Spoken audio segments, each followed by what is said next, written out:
சப்பாத்தி மாதிரி இட்லி சூடாக இருக்குது, அதனால தான் இப்படி எடுக்கிறேன். பயங்கர சூடாக இருக்குது. பாருங்க, இட்லி பஞ்சு மாதிரி இட்லி, அதுக்கப்புறம்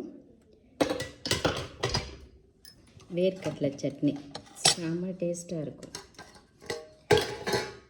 இந்த பாருங்கள், வேர்க்கடலை சட்னி, இட்லி வேர்க்கடலை சட்னி. இன்றைக்கி 4 இட்லி போடுறேன், ஆனால் எனக்கு என்னமோ அதிகமாக சாப்பிடுவேன் போல் இருக்குது. ஏன்னா நல்லா டேஸ்ட்டாக இருக்கும் போல் இருக்குது. வேர்க்கடலை சட்னினாவே கொஞ்சம் எக்ஸஸாக தான் இறங்கும் நம்மளுக்கு. அதனால் பாருங்கள், செம்ம டேஸ்ட்டு. 4 இட்லி வேர்க்கடலை சட்னி. நீங்களும் ஒரு நாளைக்கு செஞ்சு பாருங்கள், எப்படி இருக்குன்னு பாருங்கள். நல்லா இருக்கும், ரொம்ப டேஸ்ட்டாக இருக்கும்.